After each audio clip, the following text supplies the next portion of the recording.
هر کال د اسلام په یو تر ټولو سپېڅلې ورځ په سعودي عربستان کې یو حیرانونکی کار کیږي. په کوم دفتر یا لابراتوار کې نه په کوم عصري ودانۍ یا لویه فابریکه کې، دا د دې صحرایي هېواد په ځانګړي مسلخونو یعنې قصابخانو کې کیږي، چیرې چې یو ناممکن لوژستیکي کار په رښتیني وخت کې ترسره کیږي. یوازې په 48 ساعتونو کې شاوخوا 1 میلیون څاروي حلالېږي، پاکېږي، یخېږي او ټولې نړۍ ته ویشل کیږي. دا غوښه په 29 مختلفو هېوادونو کې 10 میلیونو څخه ډېرو خلکو ته رسیږي، او دا د یوې داسې پروژې له مخې کیږي چې د اسلامي نړۍ نه بهر ډېرو کمو خلکو یې نوم اورېدلی دی. له 4 لسیزو راهیسې اداهي په خاموشۍ سره د نړۍ یو له تر ټولو پیچلو بشري او لوژستیکي ستونزو څخه حل کړې ده. دا د هغو میلیونونو مسلمانانو لپاره د قربانۍ سپېڅلی کار سمبالوي چې پخپله یې نشي کولی، خو اداهي یوازې د مسلخ یعنې قصابخانې له کاره څخه ډېره لویه ده. دا په یوه ډېره لویه کچه د عقیدې، ټکنالوژۍ، د څارویو د هوساینې، نړیوال لوژستیک، حکومتي همغږۍ او خیریه کارونو یو ځای کېدل دي. خو دا کیسه له یوه بحران څخه پیل شوه. په 1983 کال کې د سعودي حکومت د هدي او اداهي د ګټې اخیستنې پروژه پیل کړه. د دې نوم پخپله ډېر دقیق او هدفمند دی. اداهي د هغو قربانیو نوم دی چې د اسلامي مراسمو په وخت کې کیږي. هدي هغه قرباني ده چې د حج د مراسمو په وخت کې کیږي. په ګډه دا پروژه د دې مراسمو هره برخه یو ځای کوي، د څارویو له رانیولو څخه نیولې د هغوی تر ساتنې، د اسلامي قانون او عصري روغتیایي معیارونو سره سم د هغوی تر حلالولو او بیا د غوښې تر پاکولو او ویشلو پورې. حکومت پوهېدو چې دا پروژه به کومه عادي حکومتي برنامه نه وي. د دې لپاره د مالدارۍ، اسلامي فقه، د خوړو خوندیتوب، لوژستیک، د یخولو ټکنالوژۍ، نړیوال لیږد، ګمرکونه، د څارویو هوساینې، ویټرنري یعنې حیواني طب او د بشري مرستو د ویشلو په برخه کې مهارتونو ته اړتیا وه. هیڅ یوه اداره دا کار یوازې نشي کولی، نو ځکه هغوی د اسلامي پرمختیایي بانک سره شریک شول، کوم چې په اسلامي هېوادونو کې د اقتصادي پرمختګ لپاره جوړ شوی دی. دا یوازې یو دفتري انتخاب نه و. اسلامي پرمختیایي بانک له ځان سره اعتبار، اسلامي مالي چارو او شرعي اصولو کې مهارت او نړیوال لاسرسی راوړ، او همداراز یې مشروعیت یعنې قانونیت راوړ. حاجیانو باید باور کړی وای چې د دوی پیسې په ایماندارۍ سره لګول کیږي او د دوی قربانۍ د اسلامي قانون سره سمې ترسره کیږي. هغه څه چې سعودي عربستان جوړ کړي وو یوازې یوه پروژه نه وه، دا یو پوره نوی سیستم و، یو ایکو سیستم، تړلی چاپیریال یعنې سره راټول شوی ماحول، یو داسې سیستم چې یو ډیر ګډوډ کار به په ډیر منظم او دقیق کار بدل کړي. نن ورځ اداهي په مکه او د هغې شاوخوا کې 7 بشپړ نښلول شوي مسلخونه یعنې قصابخانې چلوي. دا واړه ځایونه نه دي، هر مرکز د دې لپاره جوړ شوی دی چې په ډیر لږ وخت کې د څارویو یو ډیر لوی شمیر سمبال کړي.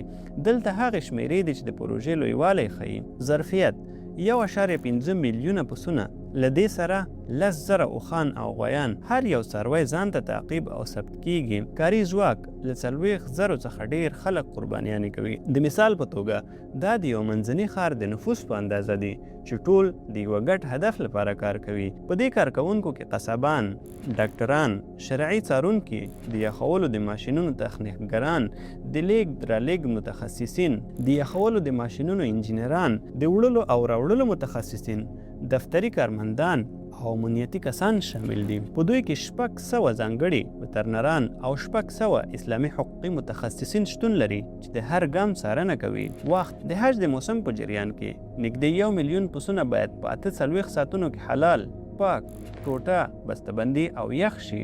په یوه اونۍ کې نه، په څو ورځو کې نه، یوازې په 2 ورځو کې. د دې د پوهېدو لپاره په امریکا یا اروپا کې د غوښې پاکولو یو عصري فابریکه په پام کې ونیسئ. دا په نړۍ کې تر ټولو غوره کارخونې دي چې اتوماتیک سیستمونه او د لسیزو تجربه کاروي.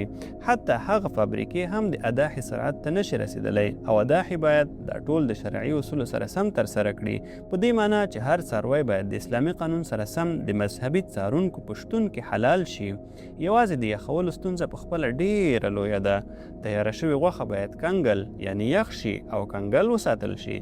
په زرګونو ټنه غوښه د دې لپاره ډیرو اضافي یخچالونو، ریزرف جنریټرونو او د هر ډول خرابۍ لپاره احتیاطي پلانونو ته اړتیا ده. لګښت یې ډیر زیات دی. په 2026 کال کې د هدیې د یوې پرچې قیمت کوم چې یو حاجي د خپل قربانۍ لپاره ورکوي 220 سعودي ریاله دی چې شاوخوا 192 امریکایي ډالره کیږي. په دې قیمت کې د څاروي قیمت، د ډاکټر معاینه، شرعي څارنه، حلالول، پاکول، یخول، بسته بندي کول، په یخو موټرو کې لیږد او اړمنو ته یې رسول شامل دي. د هر څاروي لپاره په دې قیمت کې باید د دې دومره لوی کار د چلولو درانه لګښتونه هم حساب شي. په یوه موسم کې تر 1.5 میلیونو څارویو حلالولو سره د سعودي عربستان لپاره ټول لګښت خورا زیات دی. دا پاچاهي د دې لګښت ډیره برخه د مسلمانو حاجیانو د خدمت په توګه په غاړه اخلي او دا د 2 سپېڅلو جوماتونو یعنی حرمین شریفین د خادم په توګه خپله دنده ګڼي. خو دا کچه له هغه څه ډیره پراخه ده چې د دې مسلخونو دننه ښکاري. کله چې غوښه پاکه او یخه شي، اداحي له یوې بلې لویې ستونزې سره مخ کېږي. دا هغه خلکو ته رسول چې ورته ضرورت لري. دا غوښه له مکې څخه له 27 څخه ډیرو هېوادونو ته ځي.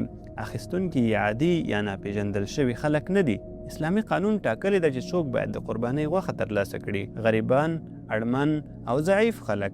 اداحي په هر هیواد کې سفارتونه، حکومتي ادارو او خیریه مؤسسو سره کار کوي ترڅو مستحق خلک پیدا کړي او د ویشلو څارنه وکړي. د دې هیوادونو لیست د نړیوالې بېوزلۍ او جنګونو د نقشې په څیر دی. پاکستان، بنګلادیش، سوریه، عراق، لبنان، فلسطین، سودان، غانا، سینیګال، تنزانیا، آذربایجان او ډیر نور. یوازې په 2022 کال کې د حج په یو موسم کې اداحي په دې هیوادونو کې له 10 میلیونو څخه ډیرو خلکو ته د قربانۍ غوښه وویشله. د ډیرو ترلاسه کوونکو لپاره دا غوښه د دوی په خوړو کې د پروټین یو مهمه سرچینه ده. په ځینو مواردو کې دا تر ټولو ښه خواړه دي چې دوی باید په څو اونیو کې ولري.